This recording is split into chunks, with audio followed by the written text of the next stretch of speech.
For those of you who are new to Wild Ones, we are a membership organization devoted to promoting the use of native plants to create sustainable landscapes.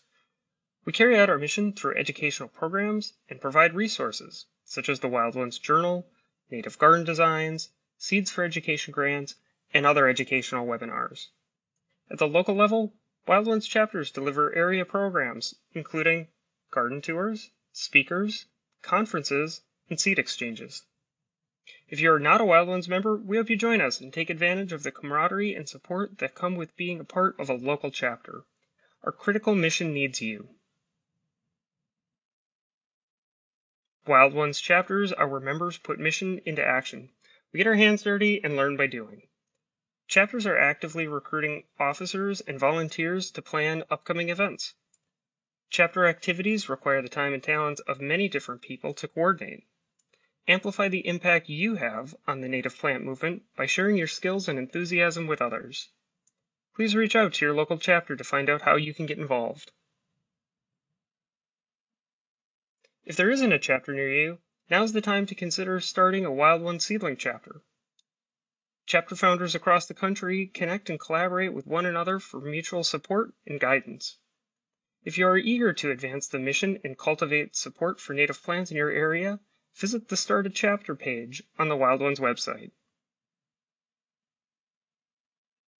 Wild Ones inspires people and communities across the country to transform home landscapes into vibrant and essential habitats for all forms of life.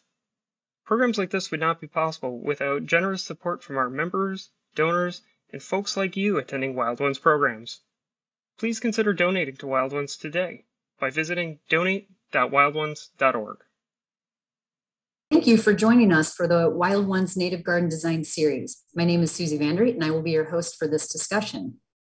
I have been a Wild Ones member since 2017 as part of the St. Louis chapter, and I developed a Wild Ones Native Garden design for St. Louis last year.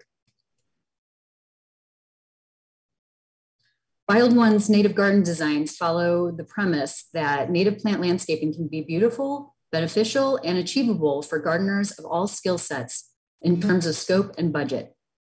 This program contains resources that include information on how to get started by identifying your ecoregion, selecting and determining plant placement in your yard, considering your own specific climate conditions, and finding local native plant nurseries in your area.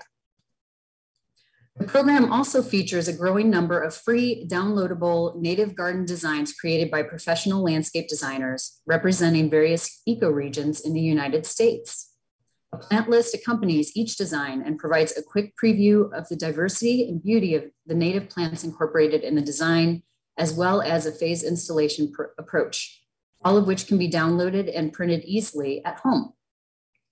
All designs are assembled using native plants that provide habitat and food for wildlife that offer a colorful and beautiful garden throughout the growing season. We hope these resources inspire, encourage, and motivate you on your native garden journey and encourage you to connect with Wild Ones locally. As of fall 2022, we have chapters based in Pitkin, Baton Rouge, and Mandeville, with members who are excited to share their knowledge and passion for native plants. We are honored to have designer Dona Weifenbach, former owner of Sunset Landscaping, with us today to share her creative insights on her approach to preparing the site, selecting plants, and designing home landscapes in the Lafayette area. Dona Weifenbach is a lifelong naturalist and active promoter of native plants. In 1981, she started Sunset Landscaping, through which she promoted the use of native plants until she returned to work in 1991. After earning an MS in biology with a focus on wetland loss, Dona worked in coastal restoration for the next 20 years. She worked with a team to develop the coast-wide reference monitoring system, CRMS, and later became manager of the program for the state. Today, she is a member of the Cajun Prairie Preservation Society, Louisiana Native Plant Society, and recently stepped down as president of the Acadiana Native Plant Project. As an ANPP volunteer, Dona helps propagate hard to find native plants, designs native gardens, and edits the monthly newsletter. At home, she is restoring 4.5 acres of fallow pasture to Cajun Prairie using locally grown plants and seeds and fire. Donna, thank you for joining us and sharing your talent and expertise with our Wild Ones community. Thank you, Susie. I'm happy to be here and happy to work with Wild Ones promoting native plants nationwide. Great. So Donna, for those of us who are less familiar with the Lafayette area, would you please share about the region's weather and climate conditions, including the seasons, temperatures, and weather patterns you experience in this area? Certainly. Well, we have 4 seasons, but they're not exactly equal. Our most dominant season is summer, which is May through the end of September, with temperatures from 90 to 100 degrees and humidity of over 75 most of the time. It's a very hot, oppressive climate, and we have very short fall and spring seasons with a little respite from heat and humidity. Winter is very mild. We rarely get into the 20s, but you still may get into the 20s pretty every 5 years or so. And it is, I guess, considered subtropical climate. And we do grow citrus commercially, but often that citrus must be protected from freezes. So we average about 62 inches of rainfall per year, and it's not all evenly distributed. Of course, we get spring showers and summer thunderbusters, I guess you would say, as the temperature heats up during the day. We get afternoon showers. A lot of rain comes from August to November, which is our tropical storm and hurricane season. And we get large amounts of rain at one time at that point. We have flooding because elevation is low. Our elevation in Lafayette is at 36 feet. We require gravity drainage to drain floodwaters. And because the Gulf of Mexico pushes water north into our rivers that we use to drain in tropical storm systems, the water has nowhere to drain. So as a result, 59% of Lafayette Parish is in a storm hazard flood zone. Okay, thank you for that.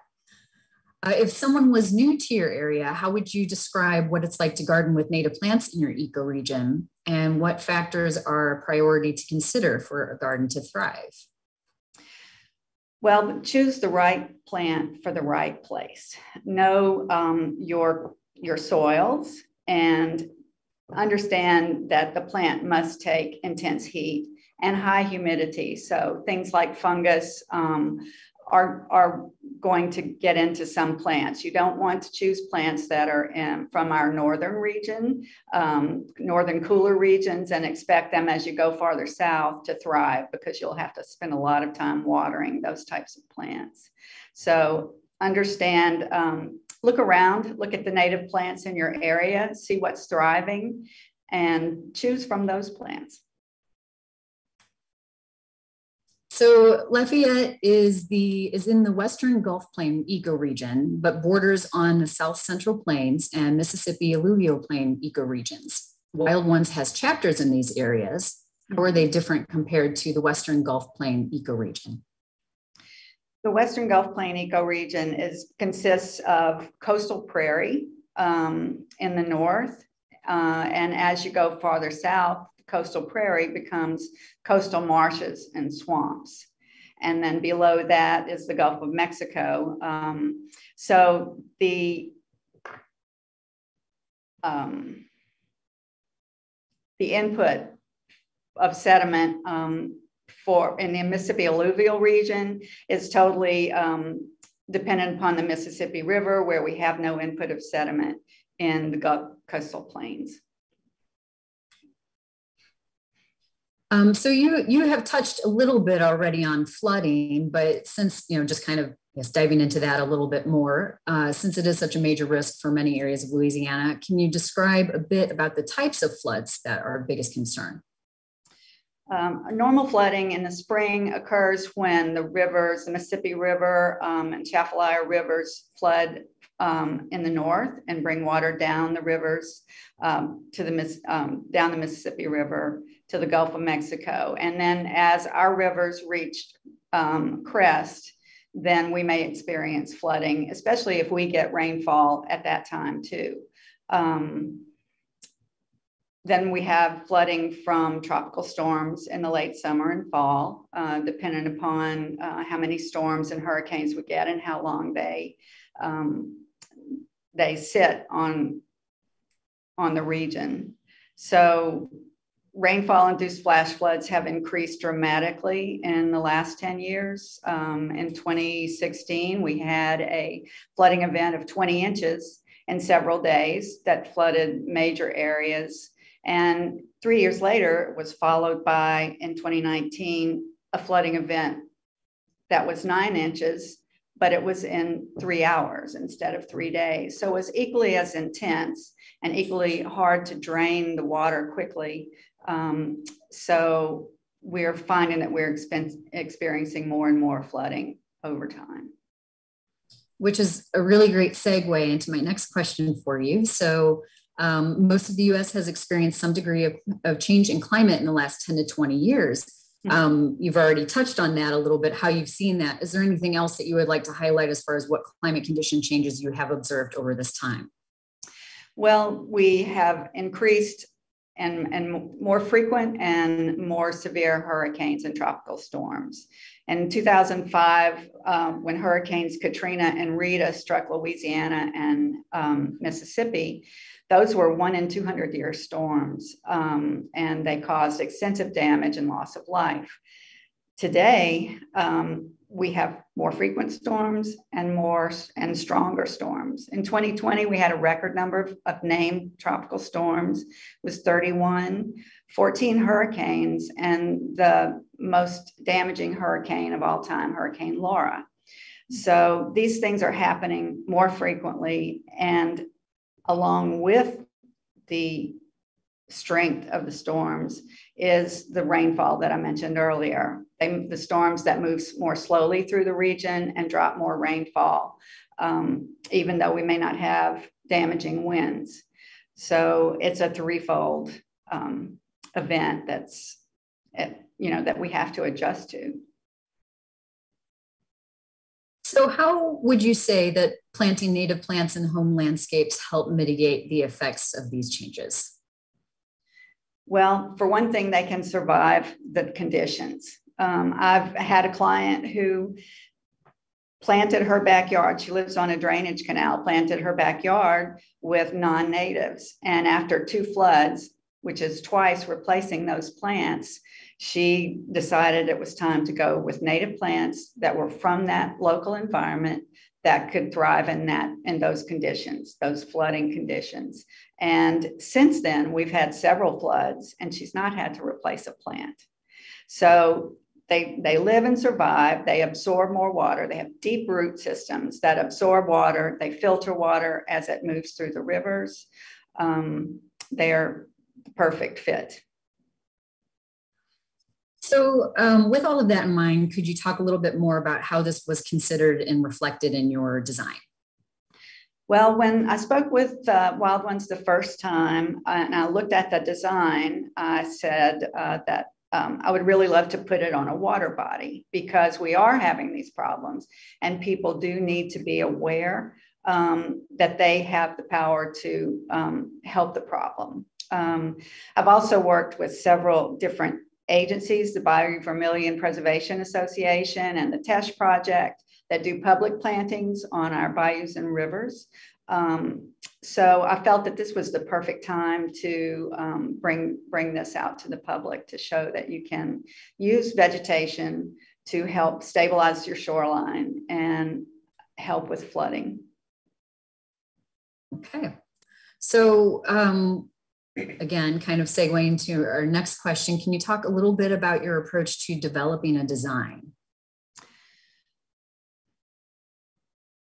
Yes. So the first thing that I do when I look at the design is I look at the function of what is there. What is in that yard? Is it natives or non-natives? Is it an empty pallet, or is it something that has to be changed or enhanced? Speaking with the clients and what their goals are for their yard, many people who want native plants are interested in birds and insects and understand the natural order. But they don't know how to get there. So we help them with that vision. And then there are the nuts and bolts of what are the soils like, having your soil analyzed, look at the light and the way where the sun rises and sets, how much water are you going to get. In this design, the backyard by the bayou is going to get a lot more water. The front is higher. So we're not putting exactly the same kind of plants there. So it's just understanding your site first. So how will the gardens change from season to season? And could you also talk a little bit about a little more about what wildlife the gardens will actually attract? Okay, well, I put a mix of plants here. I put deciduous trees. I have some evergreen trees and shrubs, some privacy barriers, the wetlands plants that hold the soil, and a lot of mix of perennial pollinators. So your spring growing plants are there for your migrating songbirds and for pollinators. Things like salvia coccinea, iris, buttonbush, Gulf Coast penstemon. Those things are producing nectar in the springtime. And so we are on the Mississippi Flyway for birds that are migrating from Central and South America and Mexico. So we have a lot of birds that come through that need shelter and food. And then many of those birds will nest here before they move on. We also have winter migrants. So there should be an abundant supply of food and shelter year round. In the fall, the fall flowering plants like asters and goldenrod, ironweed, producing flowers and seeds for the fall migrants. And it's always my goal to leave seeds on the plants, because when the migrating sparrows and finches come and spend their winters here, they have abundant food and shelter. Would you like to say anything else about how your design actually supports and preserves plant and wildlife species that are native to your local ecosystem? Yes, they're on the habitat with the bayou right there. There's quite a bit of wildlife that comes and goes in the river, and part of the reason that I kept lawn in the backyard, besides having an area to play, is to be able to see the wildlife easily as the birds come in. You may have shorebirds, snakes, and even an occasional alligator can wander into your yard. It's nice to see that in advance. And our typical birds that are residents, like cardinals and mockingbirds and blue jays, things like that, can nest in those plants. So you mentioned grass, and for playing and also for being able to have an open view. And I know this is a question that I get frequently too. What do you recommend using in open spaces for homeowners who are looking to plant a native alternative to the traditional Kentucky bluegrass lawn? Is there a native grass or even just another ground cover that you would recommend using that is mowable and can handle some foot traffic? Carpet grass may be one of the best grasses for this area. It's tough. It can be mowed. And it may be possibly mixed with buffalo grass. I know that on the past at our demonstration garden, we had planted frog fruit as a ground cover in the beds, and it moved into the paths. Well, now it's a complete carpet and it's mowable. It's a different texture when you're walking barefoot, but it's a mowable ground cover that is choking out the weeds. And when you let it grow up a bit and don't mow it and let it grow up about 3 inches, you've got these lovely little white flowers that support moths.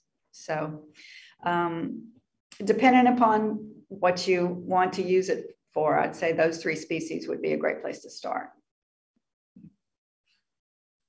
We discussed the likelihood and the risk of flooding in the region. Could you please share a little bit more how your design helps to protect Louisiana shorelines? Yes, I use species on the that graded from the higher elevations down to the water. In the splash zone, I use herbaceous plants such as pickerel weed and lizard's tail that can float when necessary as water levels come up. I use some grasses like and sedges like juncus, needle rush, which has a nice deep green erect foliage and provides nutlets for birds in the wintertime. A couple of other grasses, switchgrass is a great one and for fresh water, and buttonbush, which is one of my favorite plants as a shrub along the bayou, has those beautiful flowers all summer, and swallowtail butterflies flock to it. Okay, so you mentioned in your designer notes that the aquatic plants that you selected are freshwater species. What would happen if these plants were installed along a saltwater coastline? Are there salt-tolerant species that you would recommend for spaces that are periodically inundated by saltwater? Yes, yes. So there's a gradation in saltwater tolerance from freshwater to intermediate, brackish to saline along the coast. And the number of species that can tolerate the salt as it increases grows less and less.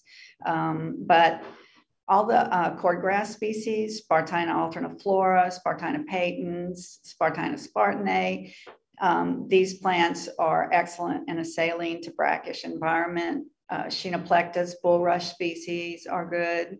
There's a juncus that is a saltwater tolerant species, Juncus romerianus.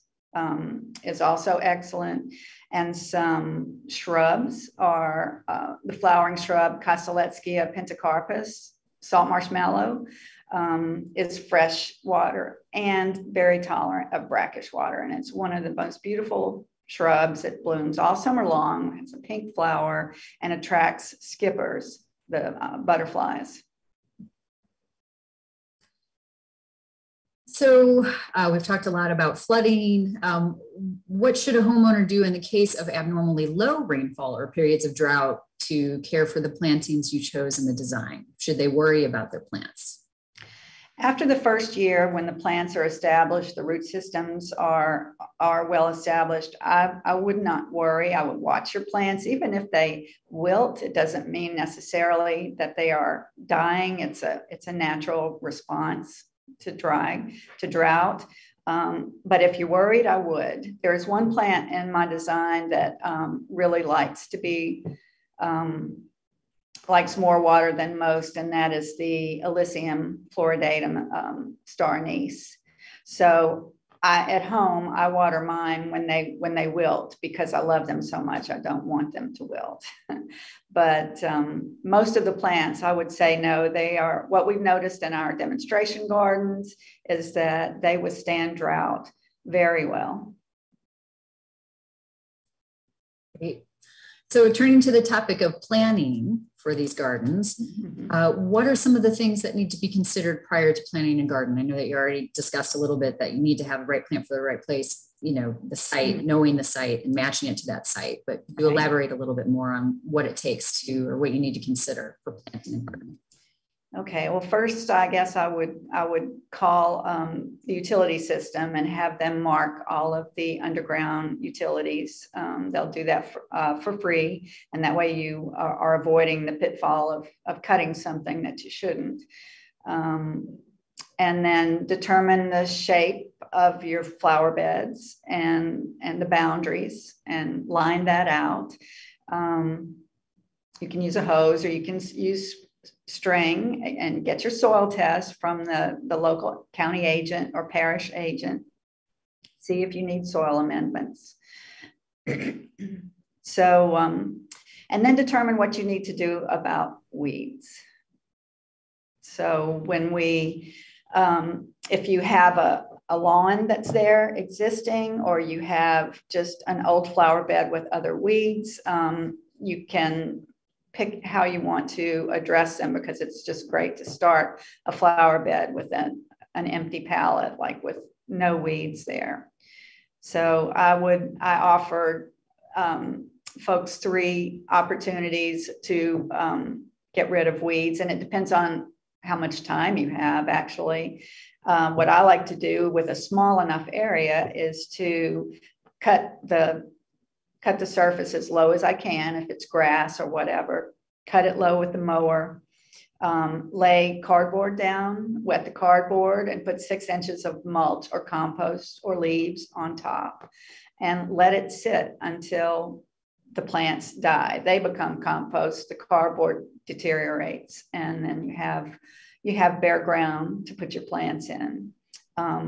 Others like to want it right away, and they want to use herbicide to spray. Just be careful when you're using herbicide near a water body, and don't allow runoff. And then another thing that works well in this hot environment is to put down plastic and let it bake the plants. It's very unsightly, and it may take a month, maybe 2 months, but it will do the trick too. So it's up to the client. So as soils vary from location to location, could you speak to what soil type you considered for this design? Well, the bayou that I selected has a heavy clay layer underneath, and then a silt layer on top. So, and that is a constituent of prairie soil as well, since we're still in the Gulf Plains region. So I recommend amending the soil and adding over time, continuing to add compost over time. Great. So you did talk about getting rid of the existing vegetation, weeds, things like that. Could you touch a little bit more on some recommendations you have for actually preventing the weeds from taking over a garden? Okay. I'm not a proponent of a weed barrier as far as a fabric barrier, unless you're putting it in a pathway. I like to use the planting method of planting the plants very closely and not allowing weeds to grow up. So if you start with a clean palette, then you just keep the weeds down that way. So, and it's another way to save money on plants. If you plant an individual, say, flowering perennial, and you space on 1 foot centers, when that plant flowers and goes to seed, take the seed, sprinkle the seed around the plant between the other plants, and allow those seedlings to grow up. Where it becomes a dense mat itself, it's actually, shading out and crowding out the weeds. Some people like plants to see their plants individually with mulch in between. I've had clients who are like that, and it's like, okay, well, you'll be weeding a little bit more if you do that. Mulch can't do everything in this climate. Everything grows in a subtropical climate. So in that case, there's more weeds to be pulled. The methods that you described for getting rid of weeds and the existing vegetation, would you also say that those same methods apply if you're removing something like turf grass? Yes. Yes, for turf grass, though, you can skim it, skim off the layer of soil, because turf grass has such shallow roots. You don't have to go down very far to lift the whole thing up, but you are losing topsoil when you do that. Of course. Can you share a little bit more about the mulching options you included in your design? Okay. I like oak leaves a lot. They have a lot of lignin, and they stick around for a while. But if you're on a water body and you have a water level that's going to fluctuate and take away your mulch, that's not the best option. So maybe in the front yard, that would be the way to go. But a light layer of pine straw on top, it meshes and keeps the leaves from blowing away and holds them down. So those are my preferences. We do have good compost available free from the city. So it may have large chunks in it. If you, if you take out the large chunks and a little bit of trash, it's a good material to have. So turning to the topic of planting, when we actually go to plant the plants that are in your design, the beds in the front yard of your design are planted with a slightly raised bed, while the aquatic plants are planted at ground level. Can you explain why this is? Yes, well, the aquatic plants are wetland plants that are adapted to flooding. So the fact that they're flooded will just help them to grow better. However, most plants that are not adapted to flooding don't like wet feet. So by raising the bed slightly, you're keeping their roots out of the water table, basically, when the water table is up. And after their roots grow in for a while, it shouldn't be an issue. But it gives them a head start. It keeps, letting them to keep their roots from being too wet too often. So you did touch on the pathways, using weed barrier for pathways a little bit. In your design, pathways both define the garden beds and enable visitors to move through and access the gardens.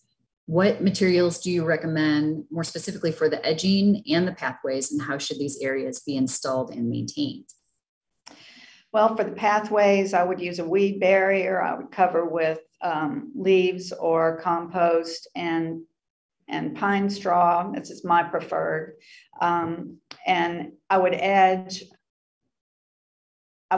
with steel edging, although the cost of steel edging right now has really gone up in the past several years. So it gives a very defined edge and a very crisp look. I also weed eat two inches outside of the steel edging to keep that crisp look and to keep weeds out. But if you would like to go with something more natural, I would use fallen limbs, 2 to 3 inch in diameter. You can still keep that crisp 2-inch weed-eated edge in front of it for a really neat appearance, but the limbs will keep the weeds out of the bed. They're natural. They're going to disintegrate, and they're going to put organic matter back into your soil, and they're free. So that's a look that I really like. So many of us don't have the resources to install this design all at one time. How do you recommend a homeowner install a garden like this in phases as resources allow? And is direct sowing seeds a viable option for any of these species? Yes, you can direct sow many of the seeds, but I did design a phased approach for this yard. Phase 1 would include the foundation plantings around the house, the shrubs, the small trees, and a couple of plants underneath the existing shade tree that's there, so that they can have a boost on growing. Things like buckeye, which grows very slowly, but it's a beautiful understory tree, and American beautyberry. So the front yard, and then the erosion control in the back is in phase one also, because you want to stop any erosion that you have immediately as soon as you can, and start that by putting coconut mat fiber over the slope and pinning it down and cutting holes in the coconut mat fiber to plant your plants. So those are and I did include a privacy hedge behind the house on two sides. And I would put that in first if privacy is an issue. If your neighbors don't have fences, or, you know, you want that privacy, it's a two-tiered privacy hedge with hollies and anise. And the hollies are great bird food. So that would be first. And then the second phase would be taking out all lawn and filling out pollinator garden in the front, planting the sides, and filling in the beds in the back. And one thing that I did in the backyard adjacent to the patio is a raised garden bed. Whether you use the cow trough look or a rectangular raised square, it is a place to start seeds that's easily accessible if you can't bend over, or you just like to be up close and personal with your plants. You can plant seeds here, watch the pollinators come, and collect seeds for your phase two. So I would put that planter in my first phase. And you may can put them directly in the ground or put them in pots and keep them for when you're ready to start the next phase. Well, this has been terrific. Is there anything else that you would like to share that we haven't touched on yet? There was one thing I didn't mention that I placed in the backyard, and that is towards the bayou on the west side. I placed a path to a compost bin. And that is for the vegetative compost in the garden. I feel like part of my design aesthetic is that you live in your yard. You live in your yard as much as you live in your house. You play, you eat, you rest, you recharge, and you work. So having places to make that work easier, to make it better, and to relax a little better. So I wanted to make sure there were aspects of all of those things in my design. Wonderful. Well, Donna, thank you so much for sharing your talent and your expertise in the development of this design and walking us through it today. I've really enjoyed speaking with you and learning more about your ecoregion and you and your approach. Donna's Lafayette, Louisiana design, plant list, designer notes, and a list of regional native plant nurseries can be found online at nativegardendesigns.wildones.org. Your feedback helps us to continually improve our webinars. We ask that you please complete a short survey after viewing this program. Thank you again, Donna, and thank you all for joining us today. We hope you feel inspired and empowered to share Wild One's mission and to plant more native plants in your community.